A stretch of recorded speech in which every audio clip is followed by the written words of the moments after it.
I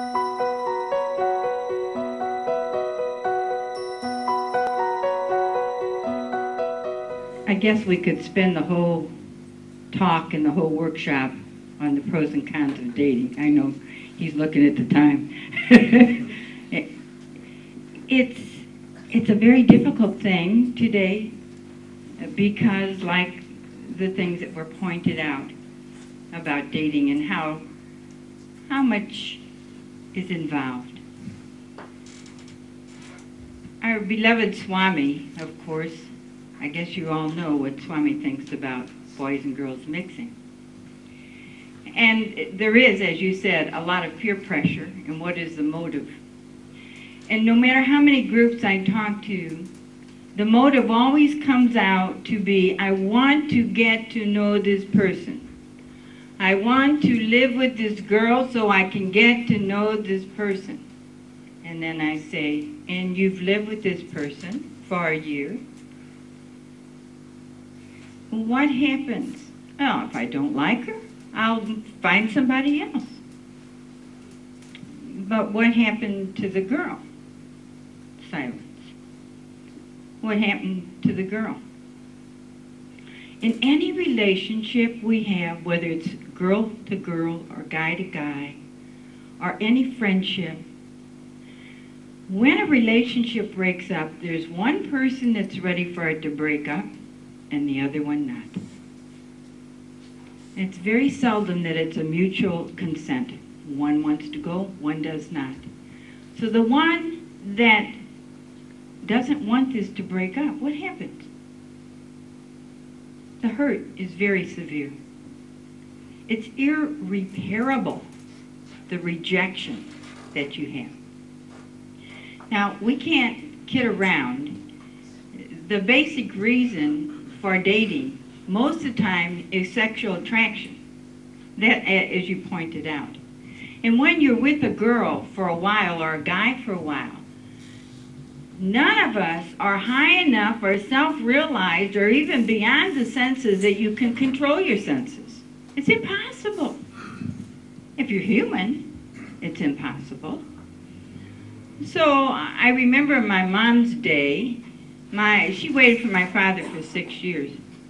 He worked 40 hours a week. His father had died when he was 12. He went to a Jesuit college, the University of St. Louis. He went to night school, and on weekends he went to school. They met every weekend in her family parlor or his family parlor for an afternoon to spend time together. Interesting. Look how far it's changed, huh? That way they were protected. They didn't get into trouble, see? Getting to know someone. You can live with someone for 2 or 3 or 4 or 5, 10 years and still be getting to know. So that excuse is out the door. It's out the door. You got AIDS, venereal disease, unwanted pregnancy, and not only that, when you go out with somebody and they dump you, the pain is incredible. Incredible.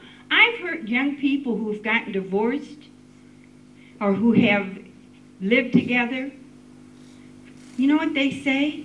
I can't even date another person. I am so hurt inside, I don't even want to talk to another girl. I don't even look at another.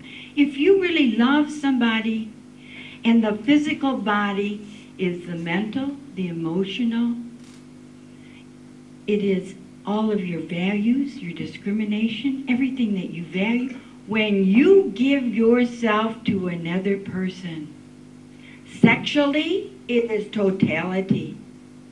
You are giving your total self to that person. The only gift any of us have to give to another person is ourselves. Not flowers, not candy, not jewelry. If I give you jewelry and you throw it away, it ain't going to create no intense emotional suffering. But if I give my body to someone else, and that person after living with them says, I don't want you anymore, we don't think about the consequence of how we hurt ourselves, because you're going to feel guilty. You can't help but feel guilty. And you're going to hurt another person. And we wonder why people are doing drugs, alcohol, running, alcoholics with their jobs. They're all running away. We're trying to lose ourselves because we have hurt ourselves in so many, many ways. It's something that's very serious. It's something we all need to think about. And not only the young adults, but the extramarital affairs. It's all over the place. And why? Because you're associating with more men and women outside the home than ever before. In my mother's day, she was protected because they never went out. And when they did, it was with family and groups. But today, the women and men are traveling together, they're working together, they're standing over the coffee machine talking or over the Xerox machine talking. And oh my gosh, I just had a fight with my wife or my husband, and man, I'm so mad and angry at him, I mean, da-da-da, or vice versa. And the next thing you know, you're visiting and talking with someone, and oh, you feel like, oh, this person really likes me, this person really attracted to me. And the next thing you know, you're in bed with them. And then look at the consequences of these things. Yeah. We have to learn how to protect ourselves. Let me say one more thing, honey, then you can come in. Don't mistake what Swami says about men and women separate. From the outside world, people have become Sai devotees. And Sai devotees are not so pure, because if we were pure, we wouldn't be here. Right? And then, I mean, we're human. Let's face it, we're human. We have human feelings. So what has happened in a lot of, not a lot, but enough cases that I've heard about, is that we've had a male Balvikas teacher and a female Balvikas teacher working together, spending time together in the center, working on the programs, and the next thing you know, they're in bed together.